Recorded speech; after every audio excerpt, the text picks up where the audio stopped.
Today we're talking about two things, Masamune and Thanatos. They kinda fall together here in a very interesting context, which I will elaborate a little bit first before we jump into the actual numbers. So Ponpon played Thanatos at the Pros vs HiRez tournament on the Spring Fling.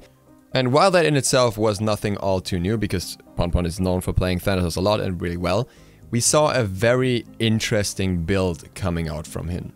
This build was Death Toll, Bamba's Mask, Warrior Tabi, Heartseeker, Shield of Regrowth, Masamune, Shifter's Shield, and Titan's Bane.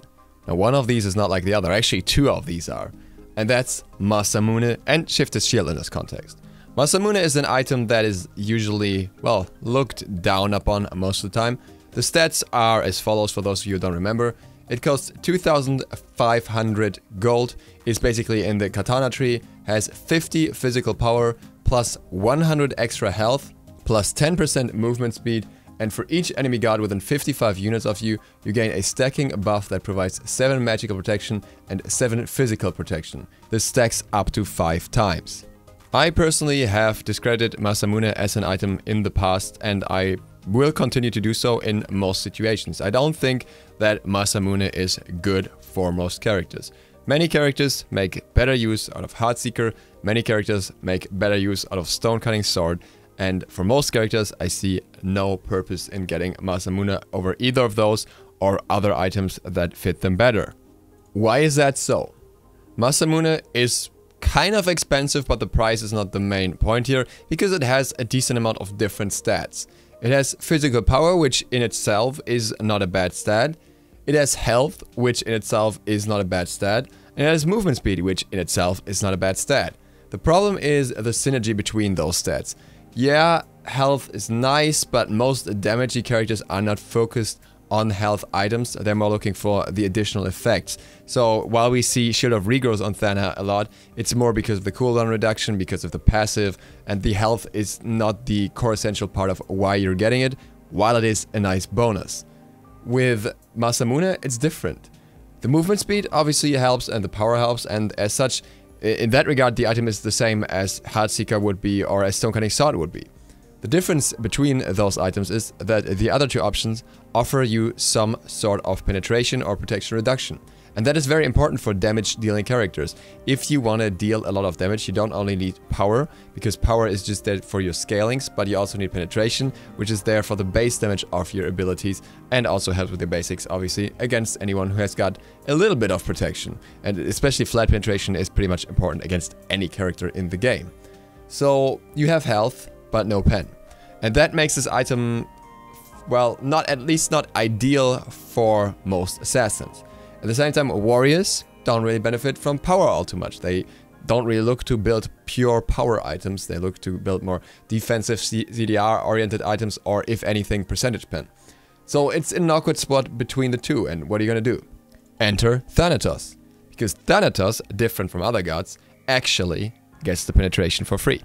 Thanatos has penetration in his 2, up to 35 flat penetration, which means that he usually doesn't make much use of more than one flat penetration item. Yeah, if your 2 is down, then it doesn't help that much, but usually players focus more on other stats and just get that one flat penetration item and that's it. So, because of that, he can make a lot of use of the power on this item without really sacrificing much. High power on Thanatos works better than on other characters because he doesn't have to build into penetration in the same way as they do. And this makes Masamune so much better than it would usually be. Now Thanatos is not the kind of character that would make good use of Stone-Cutting Sword, because you are not that often gonna be that deep in the fight for longer and basicking down the enemies to get those applications, and often you will hit your abilities before you engage, so the pen would be useless, the reduction would be useless, because it only applies afterwards. So for Thanatos, these stats actually work. And please don't come to the conclusion that because of that they work for Kali, because she has penetration. Kali does not benefit as much from raw power items. So he benefits from the core stats of this item decently, but what about the passive?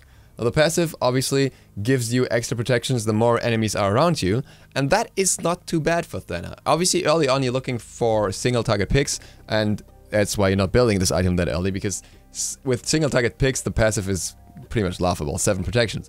But the more enemies around you, the better the passive gets.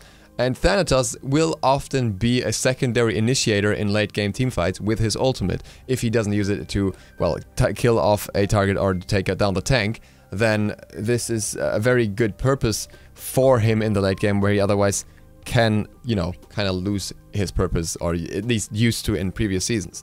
If you have Masamune, then you can dive into 3 people, you can dive into 4 people and ult them. As long as your team will follow up in a reasonable time, you will have more protections than you usually have, and that really helps. This also has additional benefits in regards to functionality with other items in the build. We'll get into that in a bit. Let's just look into the build first and compare it to another one. So we have this build, the Death Toll, Bambas Mask, Warrior Tabi, Heartseeker, Shield of Regrowth, and Masamune. Let's just assume this is the part of the build we have at level 15. Doesn't always work out like that, but this is basically having an item in every single slot, and the other 2 items come afterwards. On the other hand, we have a standard, or more default Thanatos build. I used Bluestone, Bambas Mask, Warrior Tabi, Heartseeker, Hydra's Lament, Shield of Regrowth, Spirit Rope, and Titan's Bane here, with Spirit Rope and Titan's Bane not being built at level 15. So just a normal damagey CDR focused build, which you would often see with a single pen item and Shield of Regrowth in there and some defense. So nothing too crazy. Between those builds, we have small disparities when it comes to damage. The first build has 125 power, the second one has 120. The attack speed is the same, penetration is the same, but the protection is where it's already different. Because we have Masamune here, I assumed that there will be 2 enemies around in most fighting scenarios. This is, you know, a more teamfight oriented item, and that's when you need those defenses, so I thought that 2 guards would be a good middle ground, 2 enemies would be a good middle ground. Obviously, the more enemies around, the better it gets. But if we assume 2 enemies, then you would have 72 physical protections and 58 magical protections in the first build, in the Masamune build. In your standard build, you have 58 physical protections and 44 magical protections. Not a crazy difference here, just 14 each, but it makes a difference when it comes to how much pen the enemy needs against you. In regards to health, you also have 200 health more, which is down to Masamune giving you some health and Death Toll also giving you some health. Whereas you can obviously go for Death Toll on the other build as well, but I mostly see Bluestone, that's why I went with Bluestone here. The other stat that's in favor of the Masamune build at this point is the movement speed. You have 500 as opposed to the 470 of the other build, but you sacrifice 10% CDR in return. So this is a sacrifice you have to consider for yourself. Obviously, with more CDR, you're more likely to have your 2 up more often, which also gives you extra movement speed, whereas the other one is more consistent. I think this is a debatable thing. And I would like to point out that movement speed does not benefit his ultimate much. You can see this here, I have these 2 clips, and while you will see a different value for the movement speed at the bottom between the full movement speed build and the no movement speed at all build, you will notice that the difference this movement speed makes is very, very minor in regards to how much distance is covered. This is down to the fact that movement speed has diminishing returns, so the more you get, the less efficient it is. So the moment you have boots and you have Heartseeker, your ult is gonna be pretty much equally fast. The difference should not matter for you. So don't get movement speed to benefit the ultimate. Where things get really interesting is at level 20 with the complete full build. The Masamune build now has 205 power, whereas the normal build has 135, so a 70 power difference. And this is as long as Shifters is active. If Shifters turns off, basically, or goes into defensive mode, then it's still 185 power, so significantly more power in this build. Attack speed and pen obviously stays the same, but the protections don't. In the Shifters build, in the Masamune build, you have 106 protections, physical protections, and 82 magical protections. Unless you drop under the threshold, then you have 126 physical protections and 102 magical protections. So quite high values. With the other build, with the normal build, you have 112 physical protections and 88 magical protections at all times. Which means you have slightly higher protections when not below 50% health, but the protections switch around in favor of the Masamune Shifters build quite heavily if you get below that threshold. Also, the Masamune build will still have 100 extra health. This is due to Death Toll being sold at this point, but still that extra health from Masamune is still there. In regards to movement speed, nothing has changed, but the cooldown reduction has, because with the standard build you now have 40%. What the big benefit here is that if you drop below 50% health, you have a lot of synergy going. You have that high damage, high aggression when you have a lot of health, so you go in and deal a lot of damage, but if you drop below the threshold, you get the extra protections from shifters, which is the normal standard, but you also are likely to get extra protections from Masamune, because if you are low, then people will try to collapse on you and you will have more enemies around you in many situations, and as such, you will get those extra protections. Obviously not always, but in general. So you can maybe get even to like 130, 140 protections in that situation, and that can really help you out, especially with a guard that's so burst reliant. I think this is very interesting in terms of synergy and what these stats offer, especially if you're looking for a more power-focused build with a little bit more movement speed, not so reliant on the normal CDR that Thanatos depends on. And for that purpose, Masamune and Shifter's Shield make a really nice combo. I have tried to figure out a way to combine the two. It is kind of hard, to be honest, because you kind of have to fit those two extra items in.